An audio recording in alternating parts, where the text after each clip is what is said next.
आप सभी का स्वागत है हमारे YouTube चैनल सरकारी गणित में।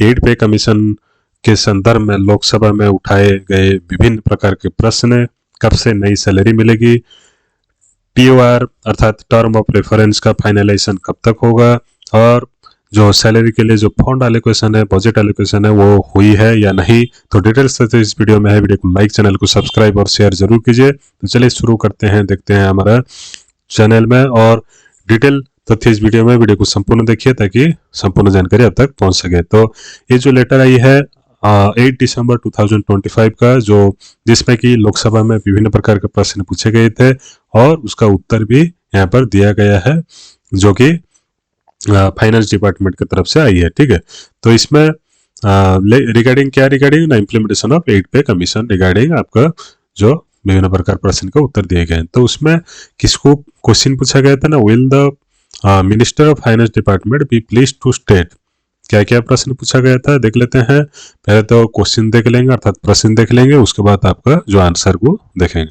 तो whether the government proposes to implement the 8 central pay commission with effect from 1 January 2026, if so the details thereof and the action taken thereon। उसका मतलब ये है कि जो हमारा 8 पे कमीशन अर्थात नया पे कमीशन कब से लागू होने वाला है ना, जनवरी 1 2026 से लागू होने वाली है। ठीक है, तो उसी डेट से आप लोगों का जो 8 पे कमीशन लागू होगा या नहीं, उसी को लेकर विभिन्न प्रकार के प्रश्न पूछे गए थे। तो यहाँ पर भी उसका आंसर देख लेंगे। ठीक है, नेक्स्ट होता है क्वेश्चन नंबर बी में क्या लिखा है, know whether the government has finalised the term of reference of 8 pay commission which will lead to revision of salaries of central government employees and allowances of pensioners, if so the details thereof।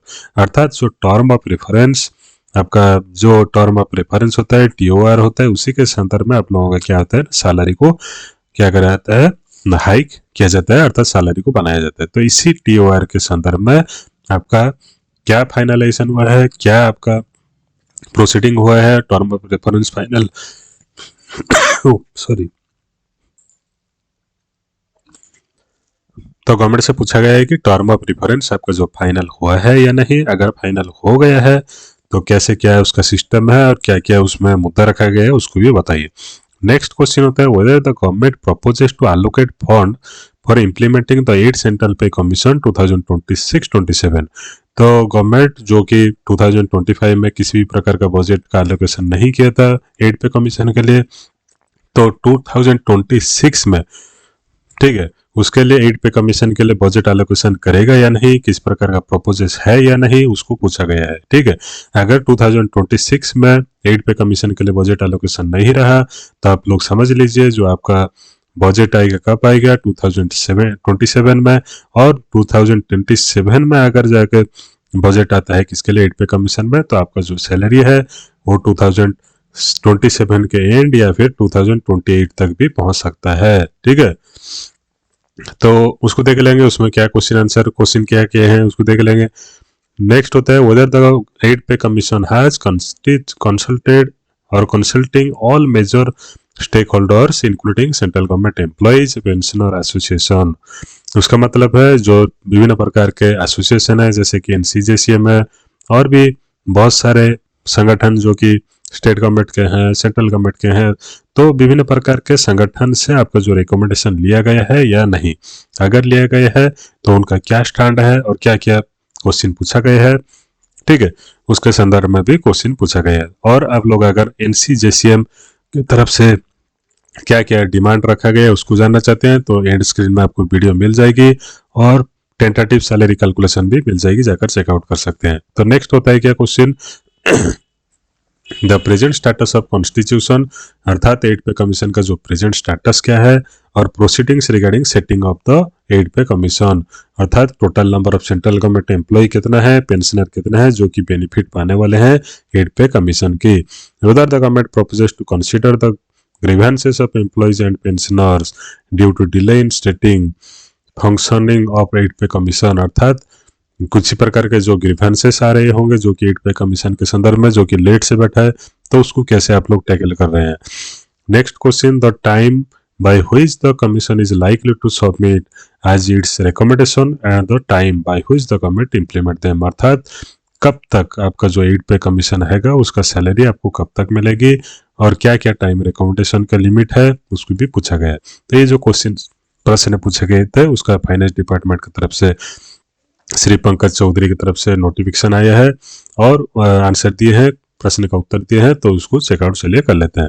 तो A to C E and F के संदर्भ में ये जो answer एक साथ में लिखे गए हैं उसमें क्या लिखे हैं देख लेते हैं। The 8 central pay commission has already been constituted, अर्थात 8 सेंट्रल पे कॉन्स्टिट्यूट हो गए हैं, गेजेट नोटिफिकेशन निकल गई है। The term of reference of the 8 central pay commission have been notified, अर्थात जो टर्म ऑफ रेफरेंस है जो कि जिसको बेस करके आपका सैलरी हाइक किया जाएगा, ग्रेचुइटी, उसके साथ साथ आपका डीएमआर्ज होगा या नहीं, विभिन्न प्रकार अलाउंस, उसके संदर्भ में आपका वीडियो भी अवेलेबल है, जाकर चेकआउट कर सकते हैं, जो कि term of reference of 8 pay commission के संदर्भ में 3/11/2025 को एक लेटर निकल गई थी। ठीक है। नेक्स्ट होता है the number of government central government employees, अर्थात कितने सेंट्रल गवर्नमेंट एम्प्लॉय बेनिफिट पाने वाले हैं, 50 लाख एंड पेंशनर्स लगभग 69 लाख के अप्रोक्सीमेटली वो क्या कर रहे हैं ना बेनिफिट पाने वाले हैं, जो कि 8 सेंट्रल पे के संदर्भ में मिलने वाली है। नेक्स्ट होता है the date of implementation of 8 central pay commission shall be decided by the government, तो गवर्नमेंट उसको डिसाइड करेगा कब आप लोगों को सैलरी मिलेगी, कब आप लोग बेनिफिट पाएंगे, वो कौन कौन डिसाइड करेगा, द गवर्नमेंट डिसाइड करेगा, till now not decided by the government. Government will make appropriate provision of funds for implementing the accepted recommendation of 8 pay commission, अर्थात जो 8 पे कमीशन का रिकमेंडेशन है कब उसको एक्सेप्ट करेगा। ठीक है, पहले कमीशन क्या कर लेगा ना, जो कमिटी बैठा है कमिटी आपका पहले रिकमेंडेशन भेजेगा, रिकमेंडेशन भेजने के बाद गवर्नमेंट उसको अप्रूव करेगा, उसके बाद आपका गवर्नमेंट क्या करेगा ना नोटिफाई करेगा, गजेट नोटिफिकेशन निकलेगा, उसके बाद आप लोगों का सैलरी बढ़ेगी। ठीक है, बहुत सारा प्रोसेस है, बहुत सारा लेंदी प्रोसेस है। तो लगभग कितना आप लोग थम पकड़ कर चलिए कहाँ तक आपको सैलरी बढ़ने वाली है ना, 2027 का लास्ट, या फिर और भी लेट होगा तो और भी लेट हो सकता है। ठीक है, तो 8 central pay commission will device methodology, अर्थात विभिन्न प्रकार मेथोडोलॉजी है, आर्किड फार्मूला है, और भी बहुत सारे मुद्दे हैं, उसको आप लोग चेकआउट कर सकते हैं, एंड स्क्रीन में दे दूंगा। उसके साथ साथ आप लोगों का जो टाइम लिमिट रखा गया है 18 मंथ्स का रखा गया है, जो कमेटी बैठा है, कमेटी कब बैठा है 3/11/2025 को, उससे 11 महीना जोड़ दीजिए कितना होता है ना 2027 का लास्ट, तभी तक भी आप लोगों का सैलरी इंक्रीज होने की संभावना नहीं है, बहुत कम है। ठीक है, हो जाएगी तो और भी बहुत अच्छी है। ठीक है, तो उसी के संदर्भ में और भी वीडियो देखिए, कैलकुलेशन वीडियो भी अवेलेबल है, टेंटेटिव कैलकुलेशन सैलरी कितने हाइक होगी, जाकर चेकआउट करिए एंड स्क्रीन में। धन्यवाद, वीडियो को लाइक, चैनल सब्सक्राइब, शेयर करिए।